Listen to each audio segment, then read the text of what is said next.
अस्सलाम वालेकुम, welcome to Japan electronics. आज न्यू व्लॉग के साथ आप लोगों को आज हम इंफॉर्मेशन देंगे जो हमारे किचन एसेसरीज़ होती हैं, जो किचन में यूज़ होती हैं, appliances like hood, hob, like जिसको आप देसी ज़ुबान में चूल्हे कहते हैं, और हुड कहते हैं जो आपका धुआं इनहेल करते हैं, और चूल्हे जिनके ऊपर आप खाना बनाते हैं। अब कस्टमर्स को ये आइडिया नहीं होता, आप जब लेने आते हैं कि अक्सर औकात हमारे गिलास टूट जाते हैं, गिलास वाला नहीं लेना चाहिए, या कुछ के चूल्हा किस तरह का होता है, इसमें से आग सही तरीके से नहीं आती, काफ़ी मसले मसाइल आते हैं। उसका सलूशन आज लेके आए हैं आप लोगों को इन्फॉर्मेशन के लिए। तो सबसे पहले आपको ये दिखाते हैं कि कुछ होते हैं हमारे पास ये गिलास वाले चूल्हे।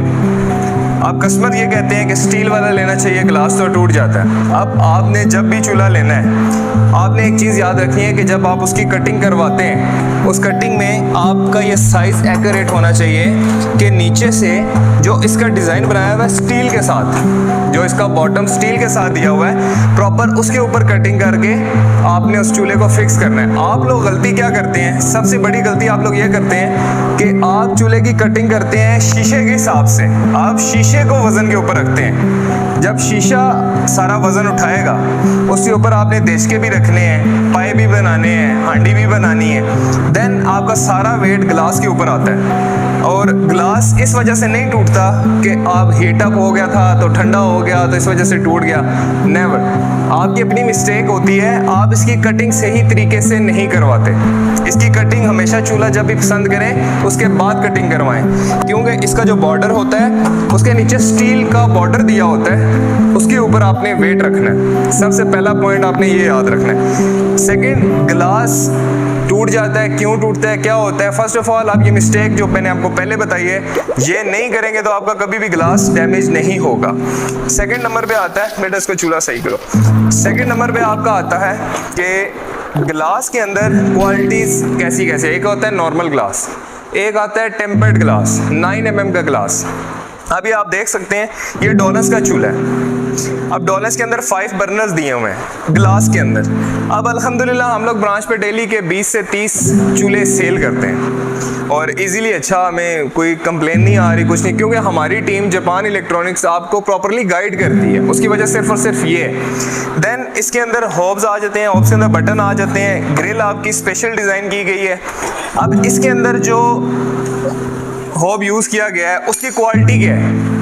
अब आप लोगों को ये चीज़ पता होनी चाहिए कि जो आपका हॉब होता है ये आपका सबब बर्नर होता है। अब कस्टमर को तो पता ही नहीं होगा सबब होता क्या। अब ये सबब क्वालिटी, सिक्का क्वालिटी आप देसी जुबान में कह लें, सिक्के के एक धात है उससे बनाया गया है। ये बिल्कुल हल्का सा होता है।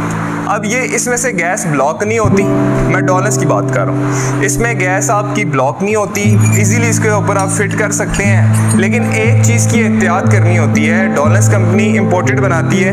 अब इसके पीछे आपको मैं दिखाता हूँ, प्रॉपरली मेंशन हुआ होता है मेड इन इटली। ये देखें, मेड इन इटली आपको नज़र आया होगा। अब जापान इलेक्ट्रॉनिक्स में आपको चीज़ ओरिजिनल मिलती है, ये आप लोकल बना होगा तो ओरिजिनल नहीं होगा।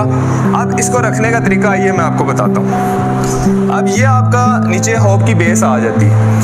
अब इसको रखने का तरीका जो होता है, आपने इसको जो बॉर्डर ये लाइन बनी हुई है, इसके नीचे ये 2 लाइनें बनी हुई हैं, इसको प्रॉपर तरीके के साथ ये यहाँ पे रखना है और ये फिट हो जाएगा। अगर ये फर्ज करें फिट नहीं होता, आप ऐसे टेढ़ा रख देते हैं, देन ये आपका हीट की वजह से मेल्ट हो सकता है। इसको तरीके से रखेंगे कभी भी ये मेल्ट नहीं होगा। ये सबसे अच्छा होता है लेकिन सबसे नाजुक भी होता है, इसकी एहतियात आपको करनी पड़ती है। ये आपने रखने के बाद इसके ऊपर ये और ये तो फर्स्ट ऑफ ऑल आपको मैंने बता दिया बर्नर के बारे में। अब आपको सेकंड चीज़ बताता हूँ। अब आप ये चीज़ क्या है, इसमें एक तो होता है ऑटो इग्निशन जो आपके चूल्हे को स्टार्ट करता है। सेकंड नंबर पे आता है ये सेफ्टी डिवाइस, ये गोल्डन कलर की एक चीज़ लगी होती है, डिवाइस अटैच हुई होती है। ये अब डोलस के चूल्हे में आपको मिलेगी। इसका काम क्या होता है, इन केस आपके घर में आपके जो हुड्स वगैरह लगे होते हैं या हॉब लगे होते हैं, उसमें आपने देखा होगा कि ब्लास्ट हो जाता है, किचन में ब्लास्ट हो गया, गैस लीक हो गई थी। तो उस इशू को ख़त्म करने के लिए एक सेफ्टी डिवाइस लॉन्च की गई है। सेफ्टी डिवाइस काम क्या करती है? सेफ्टी डिवाइस के अंदर आपका गैस का कोई लीकेज हो गया है या कोई भी इशू हो गया, ये ऑटोमेटिकली उसको कट ऑफ कर देती है ताकि कोई ब्लास्ट, कोई हादसा पेश ना आए आपके घर में। तो मेन चीज़ सेफ्टी डिवाइस का आपको पता होना चाहिए चूल्हा लेते वक्त, होब लेते वक्त।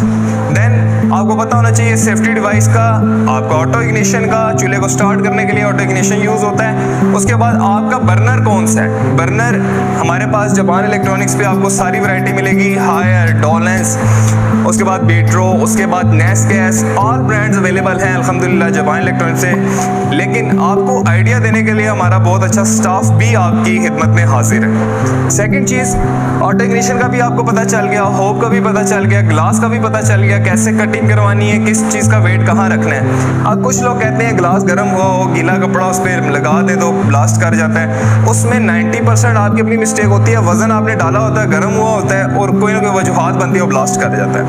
ओवरऑल ग्लास की लाइफ ज़्यादा होती है, इतनी जल्दी वो ब्रेक नहीं होता। तो इस चीज़ की टेंशन ना लें, ग्लास वाला चूल्हा लेना चाहिए, बहुत अच्छा होता है, ईजी टू क्लीन होता है, उस पर स्क्रैच वगैरह जल्दी नहीं आते। तो दिस वन ग्लास वाले चूल्हे के ऊपर, आज होप के ऊपर हमारी मीटिंग थी, आपको ब्रीफली एक्सप्लेन की है। थैंक यू सो मच, जज़ाकल्लाह।